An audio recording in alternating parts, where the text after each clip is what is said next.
Do you feel a shiver up your spine from fear? Yes, it's another story from the Nightshade diary. You know what that means. Check under the bed and make sure no one or nothing is there. Is the closet door securely shut? Then leave your disbelief behind. Amp up your imagination and hang on tight for another ride into terror and mystery. And like all good horror stories, just imagine it's a dark and stormy night. And remember, screaming like a little girl is permitted.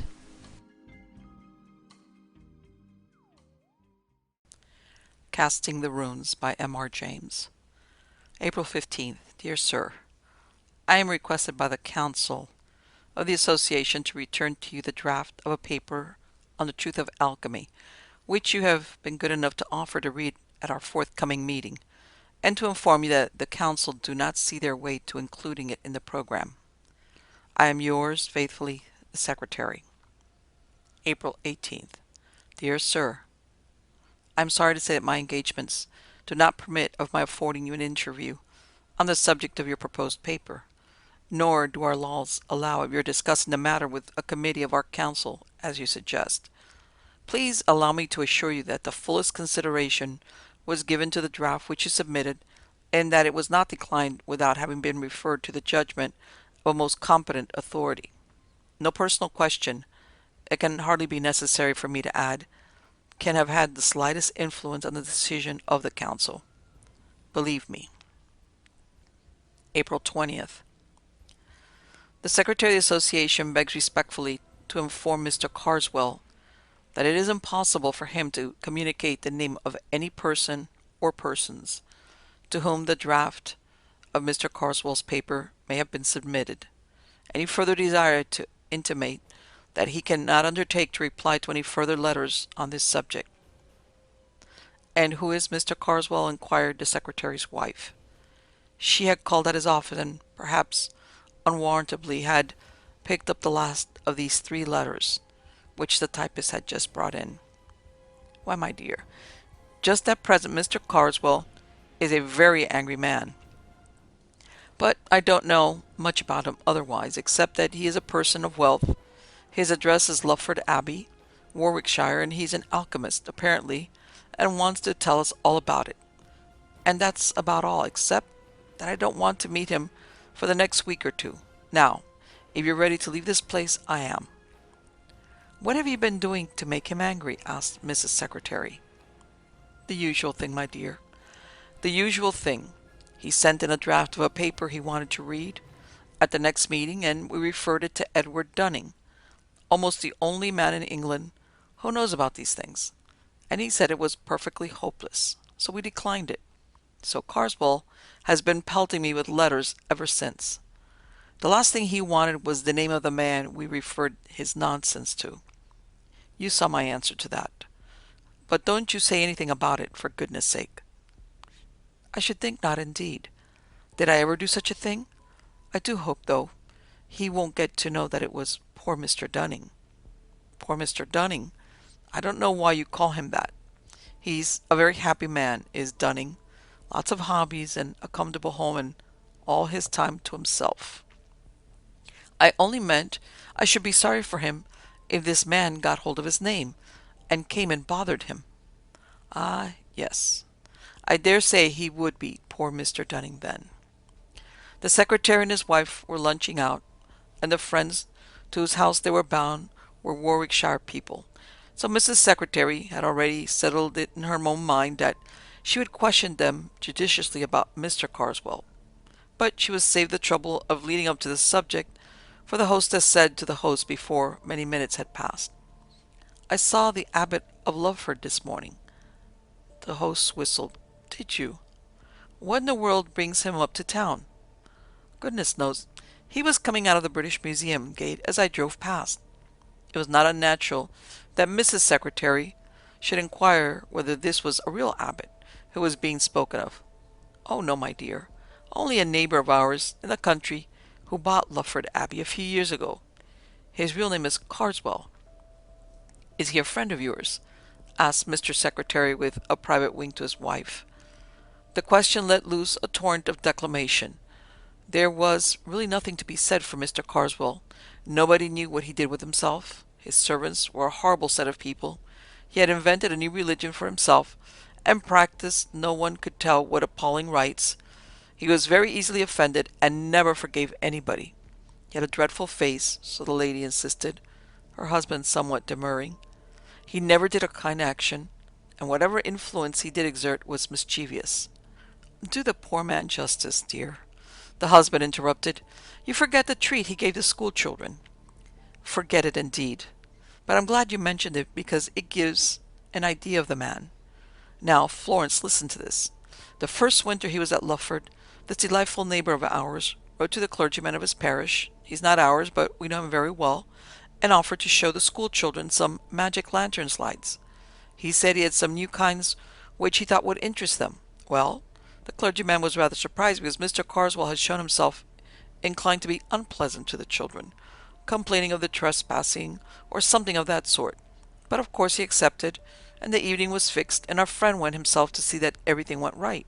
He said he never had been so thankful for anything as that his own children were all prevented from being there. They were at a children's party at our house, as a matter of fact. Because this, Mr. Carswell had evidently set out with the intentions of frightening these poor village children out of their wits. And I do believe, if he had been allowed to go on, he would actually have done so. He began with some comparatively mild things.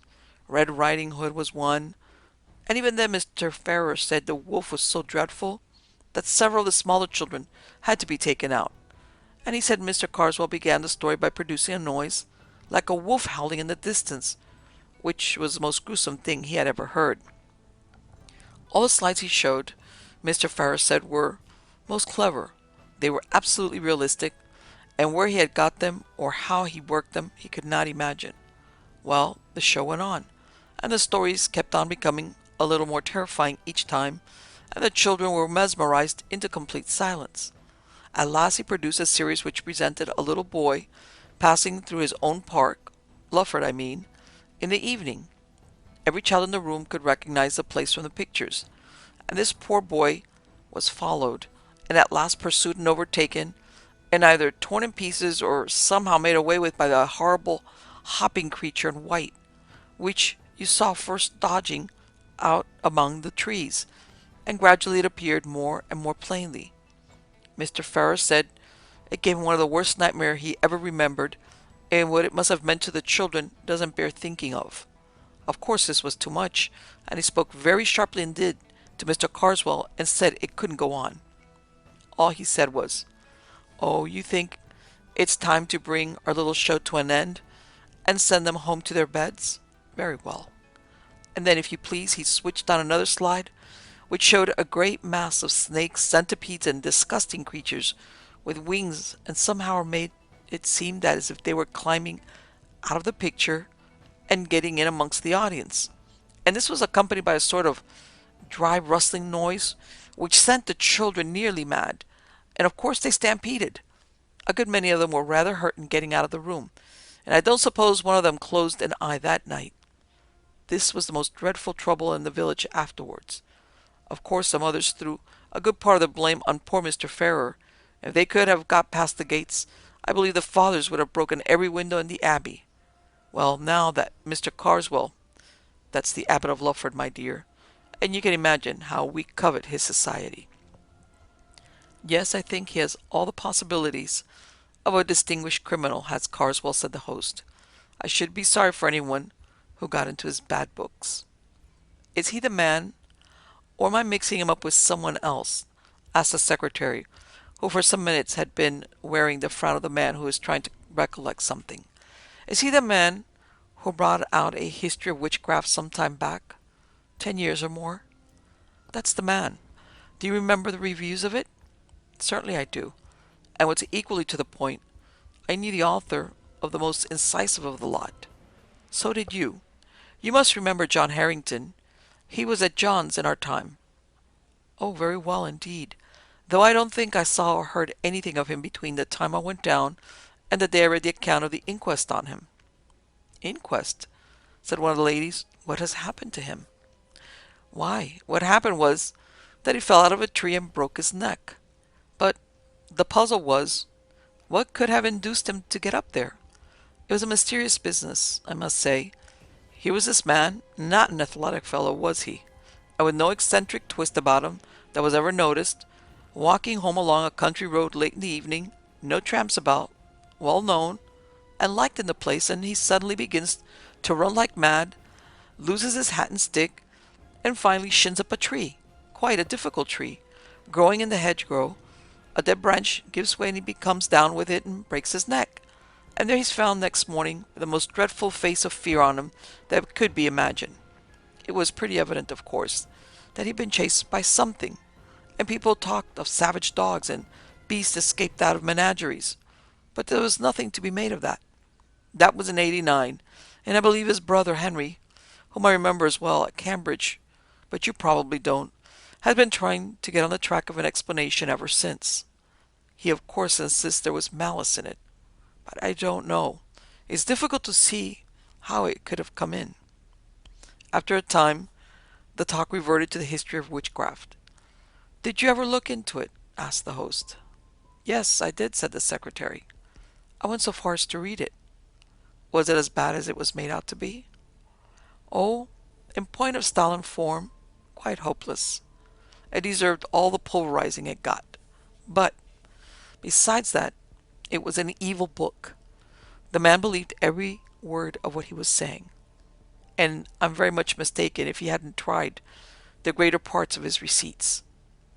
Well, I only remember Harrington's review of it, and I must say if I'd been the author, it would have quenched my literary ambition for good. I should never have held up my head again. It hasn't had that effect in the present case. But come, it's 3:30. I must be off. On the way home, the secretary's wife said, "I do hope that horrible man won't find out that Mr. Dunning had anything to do with the rejection of his paper." "I don't think there's much chance of that," said the secretary. "Dunning won't mention it himself, for these matters are confidential, and none of us will for the same reason. Carswell won't know his name, for Dunning hasn't published anything on the same subject yet. The only danger is that Carswell might find out if he was to ask the British Museum people who was in the habit of consulting alchemical manuscripts. I can't very well tell them not to mention Dunning, can I? It would set them talking at once. Let's hope it won't occur to him." However, Mr. Carswell was an astute man. This much is in the way of prologue. On an evening rather later in the same week, Mr. Edward Dunning was returning from the British Museum, where he had been engaged in research, to the comfortable house in a suburb where he lived alone, tended by two excellent women who had been long with him. There is nothing to be added by way of description of him to what we have already heard. Let us follow him as he takes his sober course homewards. A train took him to within a mile or two of his house, and an electric tram a stage further. The line ended at a point some 300 yards from his front door.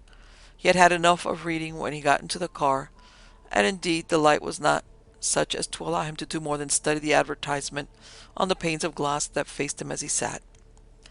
As was not unnatural, the advertisements in this particular line of cars were objects of his frequent contemplation, and with the possible exception of the brilliant and convincing dialogue between Mr. Lamplow and an eminent K.C. on the subject of pyretic saline, none of them afforded much scope to his imagination. I am wrong. There was one at the corner of the car furthest from him, which he did not seem to be familiar with. It was in blue letters, on a yellow ground, and all that he could see of it was the name John Harrington, and something like a date. It could be of no interest to him to know more, but, for all that, as the car emptied, he was just curious enough to move along the seat until he could read it well. He felt, to a slight extent, repaid for his trouble. The advertisement was not the usual type. It ran thus: "In memory of John Harrington, F.S.A., of the Laurels, Ashbrook. Died September 18th, 1889. 3 months were allowed." The car stopped. Mr. Dunning, still contemplating the blue letters on the yellow ground, had to be stimulated to rise by a word from the conductor. "I beg your pardon," he said. "I was looking at the advertisement. It's a very odd one, isn't it? The conductor read it slowly. Well, my word, he said. I never see that one before. Well, that is a cure, ain't it? Someone went up to their jokes, I should think. He got out a duster and applied it, not without saliva to the pane and then to the outside. No, he said, returning, that ain't no transfer. Seems to me as if this was a regular in the glass. What I mean in the substance, as you may say. Don't you think so? Mr. Dunning examined it and rubbed it with his glove, and agreed. Who looks up after these advertisements and gives them leave to be put up? I wish you would inquire. I will just take a note of the words. At this moment there came a call from the driver. Look alive, George, time's up. All right, all right. There's something else. What's up at this end? You come and look at this here glass. What going with the glass? Said the driver, approaching. Well, Arrington, what's it all about? I was just asking who was responsible for putting the advertisements up in your cars and saying it would be well to make inquiry about this one. Well, sir, that's all done at the company office. That works is. It's our Mr. Timms, I believe, looks into that. When we put up tonight, I'll leave word and perhaps I'll be able to tell you tomorrow if you happen to be coming this way. This was all that passed that evening. Mr. Dunning did just go to the trouble of looking up Ashbrook and found that it was in Warwickshire. Next day he went to town again. The car, it was the same car, was too full in the morning to allow of his getting a word with the conductor. He could only be sure that the curious advertisement had been made away with. The close of the day brought a further element of mystery into the transaction. He had missed the tram, or else preferred walking home, but at a rather late hour, while he was at work in his study, one of the maids came to say that two men from the tramways were very anxious to speak to him. This was a reminder of the advertisement, which he had, he says, nearly forgotten. He had the men in. They were the conductor and driver of the car, and when the matter of refreshment had been attended to, asked what Mr. Timms had to say about the advertisement. Well, sir, that's what we took the liberty to step round about, said the conductor. Mr. Timms gives William and me the rough side of his tongue about that. According to him, there weren't no advertisement of that description sent in, nor ordered, nor paid for, nor put up, nor nothing, let alone not being there, and we was playing the fool taking up his time. Well, I says, if that's the case, all I ask of you, Mr. Timms, I say, is to take and look at it for yourself. I say, of course, if it ain't there, you may take it off and call me what you like. Right, he says, I will, and wait straight off. Now, I leave it to you, sir, if that's as you want to term it. With Arrington on it wasn't as plain as ever you see anything. Blue letters on yellow glass.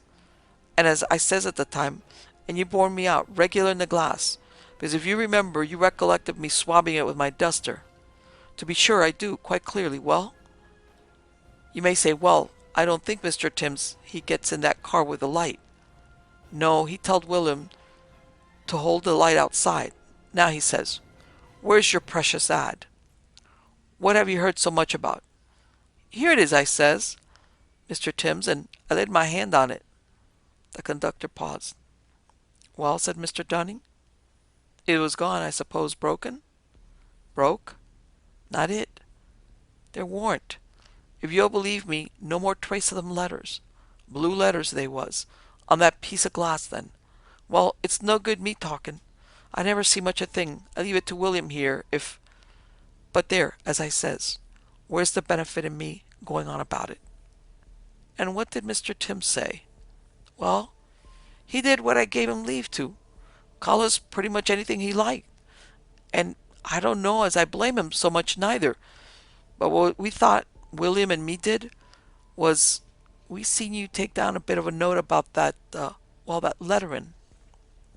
I certainly did that, and I have it now. Did you wish me to speak to Mr. Timms myself and show it to him? Was that what you came in about? There's not much as can be said, William. Deal with a gent if you can. Get on the track of one, that's my word. Now, perhaps, George, you allow as I ain't took you very far wrong tonight. Very well, William, very well. No need for you to go on as if you'd like to frog march me there. I come quiet, didn't I? all the same for that. We oughtn't up to take up your time this way, sir. But if it so happened you could find time to step round to the company office in the morning and tell Mr. Timms what you've seen for yourself, we should lay under a very high obligation to you for the trouble. You see, it ain't being called, well, one thing and another as we mind, but if they got into their head at the office as we seen things as weren't there, why, one thing leads to another, and where should be a 12-month, well, you can understand what I mean. Amid further elucidations of the proposition, George, conducted by William, left the room. The incredulity of Mr. Timms, who had a nodding acquaintance with Mr. Dunning, was greatly modified on the following day by what the latter could tell and show him, and any bad mark that might have been attached to the names of William and George was not suffered to remain on the company's books, but explanation there was none. Mr. Dunning's interest in the matter was kept alive by an incident of the following afternoon. He was walking from his club to the train and noticed some way ahead a man with a handful of leaflets such as are distributed to passersby by agents of enterprising firms. This agent had not chosen a very crowded street for his operations. In fact, Mr. Dunnings did not see him get rid of a single leaflet before he himself reached the spot. One was thrust into his hand as he passed. The hand that gave it touched his, and he experienced a sort of little shock as it did so. It seemed unnaturally rough and hot. He looked in passing at the giver, but the impression he got was so unclear that however much he tried to reckon it up subsequently, nothing would come. He was walking quickly, and as he went on, glanced at the paper. It was a blue one. The name of Harrington in large capitals caught his eye. He stopped, startled, and felt for his glasses. The next instant the leaflet was twitched out of his hand by a man who hurried past and was irrevocably gone. He ran back a few paces, but where was the passerby, and where the distributor? It was in a somewhat pensive frame of mind that Mr. Dunning passed on the following day into the select manuscript room of the British Museum and filled up tickets for Harley 3586 and some other volumes.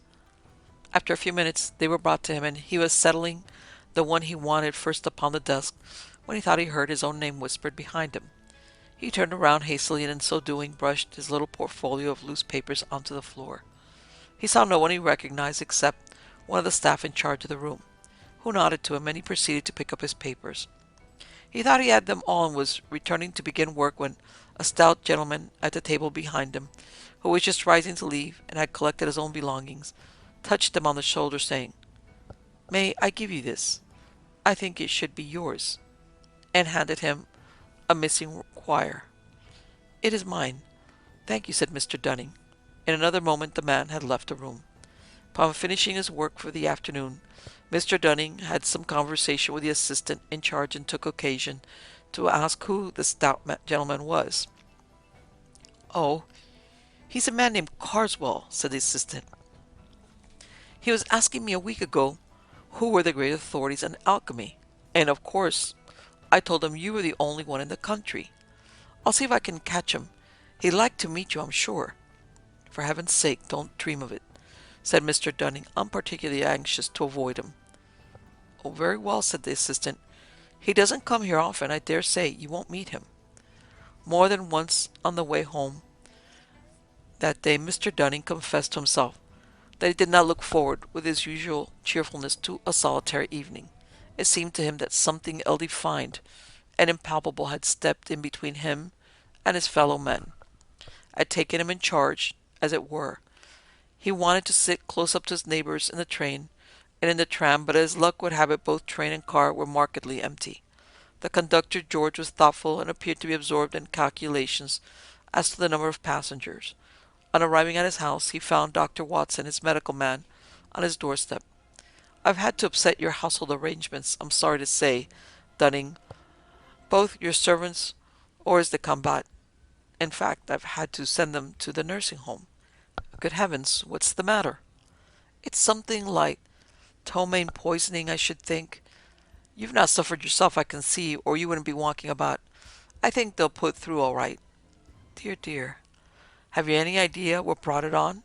"Well, they tell me they bought some shellfish from a hawker at their dinner time. It's odd. I've made inquiries, but I can't find that any hawker has been to other houses in the street. I couldn't send word to you. They won't be back for a bit yet.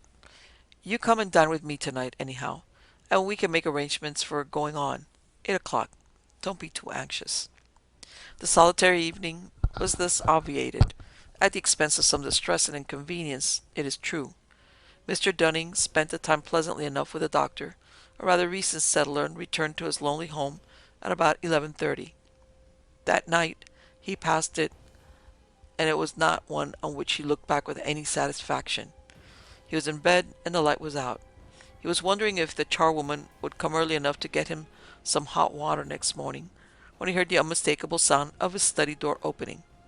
No step followed it on the passage floor, but the sound must mean mischief, for he knew that he had shut the door that evening after putting his papers away in his desk. It was rather shame than courage that induced him to slip out into the passage and lean over the banister in his nightgown, listening. No light was visible. No further sound came, only a gust of warm or even hot air played for an instant around his shins. He went back and decided to lock himself into his room. There was more unpleasantness, however.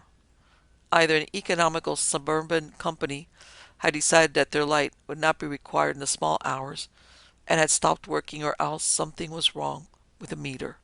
The effect was in any case that the electric light was off. The obvious course was to find a match and also to consult his watch. He might as well know how many hours of discomfort awaited him. So he put his hand into the well-known nook under the pillow, only it did not get so far. What he touched was, according to his account, a mouth, with teeth and with hair about it, and he declares not the mouth of a human being. I do not think it is any use to guess what he said or did. He was in a spare room with the door locked and his ear to it before he was clearly conscious again, and there he spent the rest of a most miserable night, looking every moment for some fumbling at the door, but nothing came. The venturing back to his own room in the morning was attended with many listenings and quiverings. The door stood open, fortunately, and the blinds were up. The servants had been out of the house before the hour of drawing them down. There was, to be short, no trace of an inhabitant. The watch, too, was in its usual place. Nothing was disturbed. Only the wardrobe door had swung open, in accordance with its confirmed habit. A ring at the back door now announced the charwoman, who had been ordered the night before, and nerved Mr. Dunning after letting her in to continue his search in other parts of the house. It was equally fruitless. The day thus began dismally enough. He dared not go to the museum, in spite of what the assistant had said. Carswell might turn up there, and Dunning felt he could not cope with a probably hostile stranger. His own house was odious. He hated sponging on the doctor. He spent some little time in a call at the nursing home, where he was slightly cheered by a good report of his housekeeper and maid. Towards lunchtime he betook himself to his club, again experiencing a gleam of satisfaction at seeing the secretary of the association. At luncheon Dunning told his friend the more material of his woes, but could not bring himself to speak of those that weighed most heavily on his spirits. "My poor dear man," said the secretary, "what an upset! Look here, we're alone at home, absolutely. You must put up with us. Yes, no excuse. Send your things in this afternoon."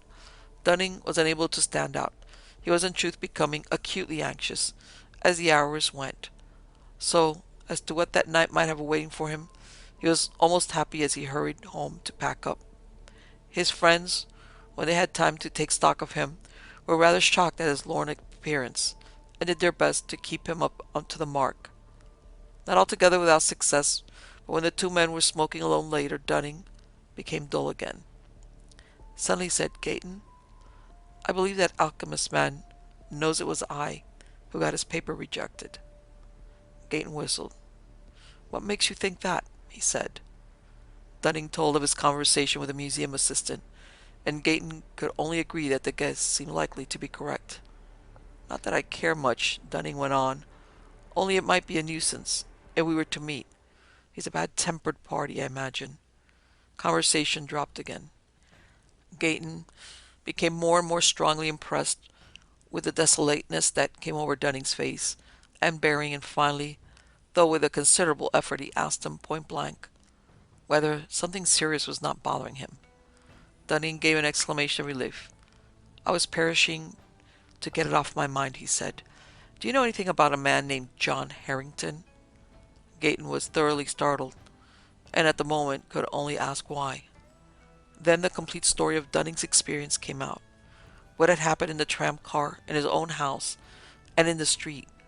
The troubling of spirit that had crept over him, and still held him, and he ended with a question he had begun with. Gayton was at a loss how to answer him.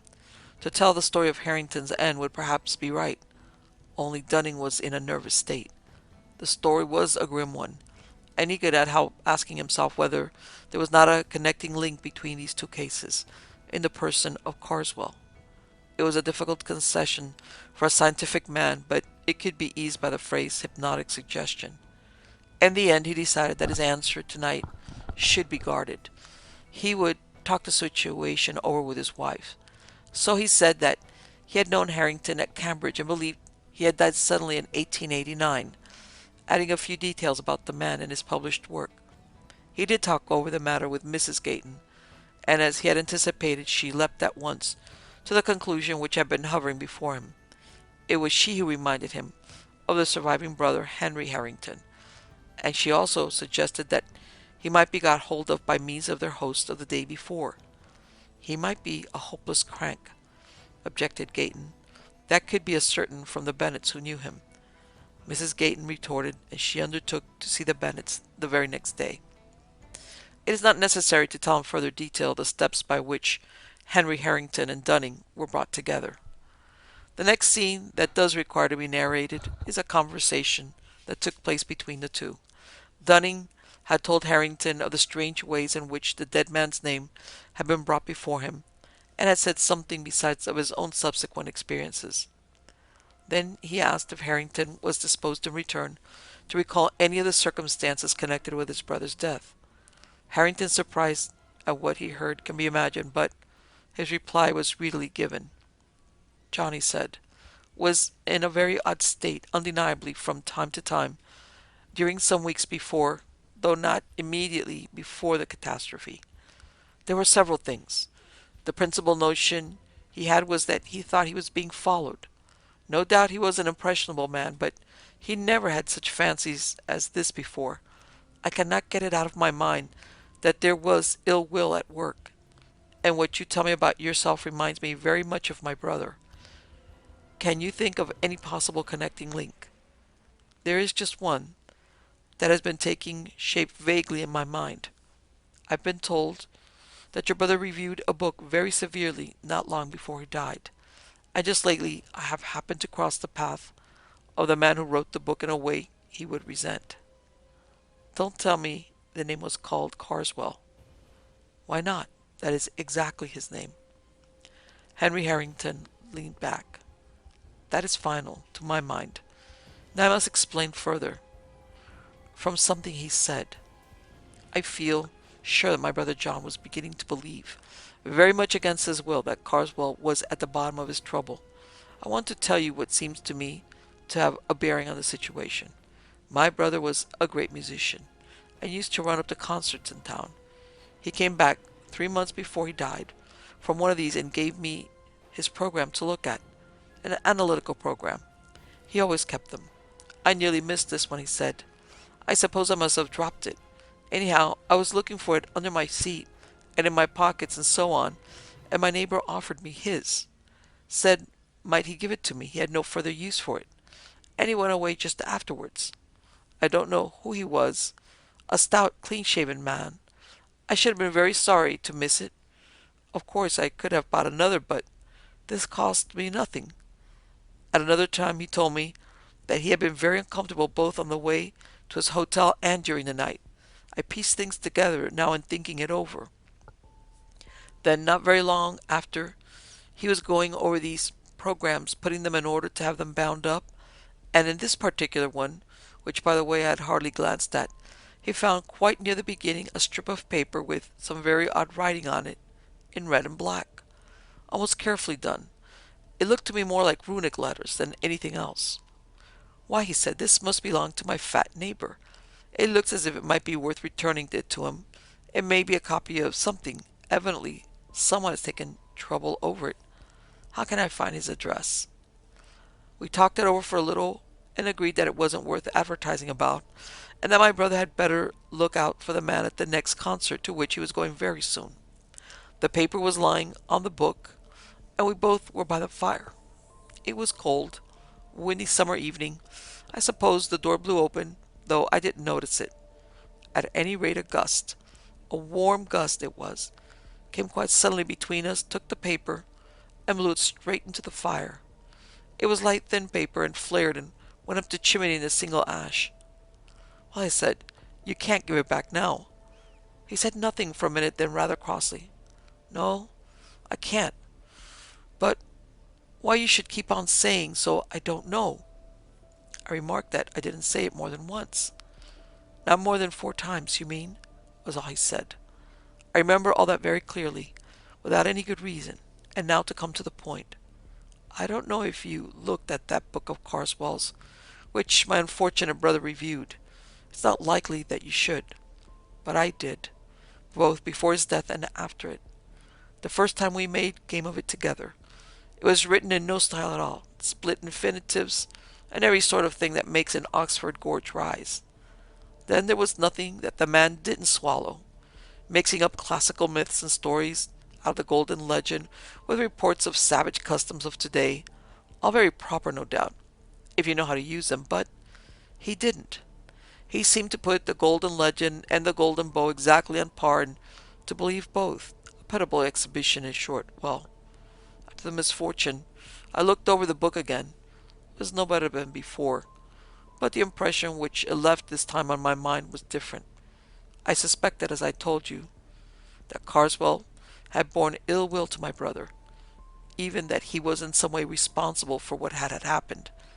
Now his book seemed to me to be a very sinister performance indeed. One chapter in particular struck me, in which he spoke of casting the runes on people, either for the purpose of gaining their affection or of getting them out of the way. Perhaps more especially the latter. He spoke of all this in a way that really seemed to me to imply actual knowledge. I've not time to go into details, but the upshot is that I'm pretty sure from information received that the civil man at the concert was Carswell. I suspect, more than suspect, that the paper was of importance. I do believe that if my brother had been able to give it back, he might have been alive now. Therefore, it occurs to me to ask you whether you have anything to put beside what I have told you. By way of answer, Dunning had the episode in the manuscript room at the British Museum to relate. Then he did actually hand you some papers. Have you examined them? No? Because we must. If you'll allow it, look at them at once, and very carefully. They went to the still empty house, empty for the 2 servants who were not yet able to return to work. Dunning's portfolio of papers were gathering dust on the writing table.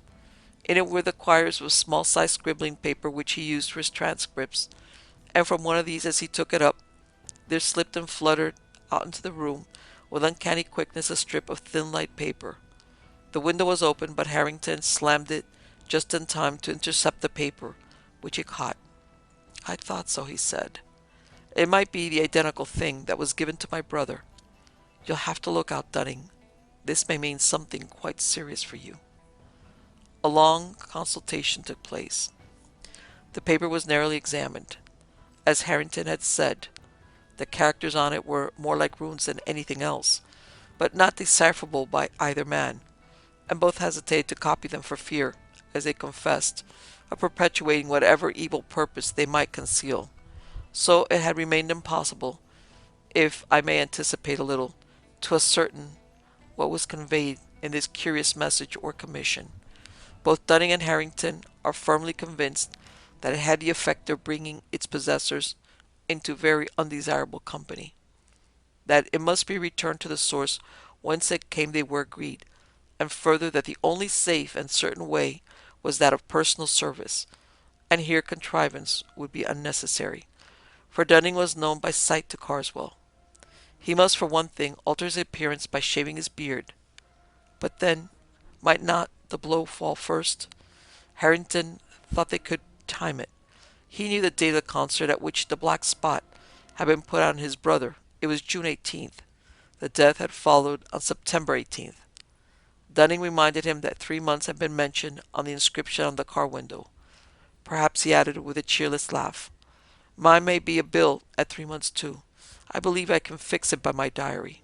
Yes, April 23rd was a day at the museum. That brings me to July 23rd. Now you know it becomes extremely important to me to know anything you will tell me about the progress of your brother's trouble, if it is possible for you to speak of it. Of course, well, the sense of being watched whenever he was alone was the most distressing thing to him. After a while, I took to sleeping in his room, and he was the better for that. Still, he talked a great deal in his sleep. What about? Is it wise to dwell on that? At least before things are straightened out? I think not. But I can tell you this.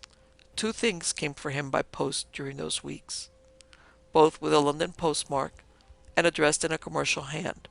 One was a woodcut of Bewick's, roughly torn out of the page, one which shows a moonlit road and a man walking along it, followed by an awful demon creature.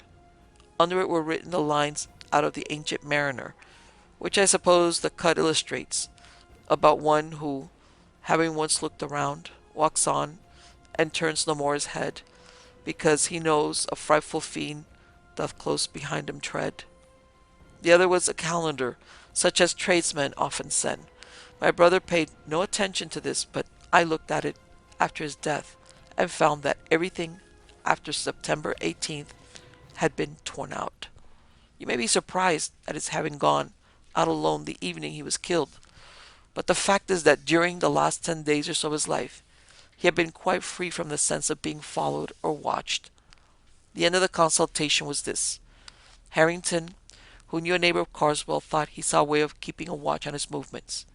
It would be Dunning's part to be in readiness to try to cross Carswell Path at any moment, to keep the paper safe and in a place of ready access. They parted. The next weeks were no doubt a severe strain upon Dunning's nerves. The intangible barrier which had seemed to rise about him on the day when he received the paper gradually developed into a brooding blackness that cut him off from the means of escape to which one might have thought he might resort. No one was at hand who was likely to suggest them to him, and he seemed robbed of all initiative. He waited with inexpressible anxiety as May, June, and early July passed on for a mandate from Harrington. But all this time Carswell remained immovable at Lufford. At last, in less than a week before the date had come to look upon the end of his earthly activities, came a telegram. Leaves Victoria by boat train Thursday night. Do not miss. I come to you tonight, Harrington. He arrived accordingly, and they concocted a plan. The train left Victoria at 9, and its last stop before Dover was Croydon West. Harrington would mark down Carswell at Victoria and look out for Dunning at Croydon, calling to him if need were by a name agreed upon. Dunning, disguised as far as might be, was to have no label or initials on any hand luggage, and must at all costs have the paper with him. Dunning's suspense, as he waited on the Croydon platform, I need not attempt to describe. His sense of danger during the last days had only been sharpened by the fact that the cloud about him had perceptibly been lighter, but relief was an ominous symptom, and if Carswell eluded him now, hope was gone, and there were so many chances of that. The rumor of the journey might itself be a device. The 20 minutes in which he paced the platform and persecuted every porter with inquiries as to the boat train were as bitter as any he had spent. Still, the train came, and Harrington was at the window. It was important, of course, that there should be no recognition, so Dunning got in at the further end of the corridor carriage, and only gradually made his way to the compartment where Harrington and Carswell were. He was pleased, on the whole, to see that the train was far from full. Carswell was on the alert, but gave no sign of recognition. Dunning took the seat not immediately facing him, and attempted vainly at first, and with increasing command of his faculties, to reckon the possibilities of making the desired transfer. Opposite to Carswell, and next to Dunning, was a heap of Carswell's coats on the seat. It would be of no use to slip the paper into these. He would not be safe. or would not feel so unless in some way it could be proffered by him and accepted by the other. There was a handbag open and with papers in it. Could he manage to conceal this so that perhaps Carswell might leave the carriage without it and then find and give it to him? This was the plan that suggested itself. If he could have counseled with Harrington, but that could not be. The minutes went on. More than once Carswell rose and went out into the corridor. The second time Dunning was on the point of attempting to make the bag fall off the seat, but it caught Harrington's eyes and read it in a warning. Carswell from the corridor was watching, probably to see if the two men recognized each other. He returned but was evidently restless, and when he rose the third time, hope dawned, for something did slip off his seat and fall with hardly a sound on the floor. Carswell went out once more and passed out of range of the corridor window. Dunning picked up what had fallen and saw that the key was in his hands, in the form of one of Cook's ticket cases, with tickets in it. These cases have a pocket in the cover, and within very few seconds the paper of which we have heard was in the pocket to this one. To make the operation more secure, Harrington stood in the doorway of the compartment and fiddled with the blind. It was done, and done at the right time, for the train was now slowing down towards Dover. In a moment more Carswell re-entered the compartment. As he did so, Dunning, managing he knew not how to suppress the tremble in his voice, handed him the ticket case, saying, "May I give you this, sir? I believe it is yours." After a brief glance at the ticket inside, Carswell uttered the hoped-for response, "Yes, it is much obliged to you, sir," and he placed it in his breast pocket.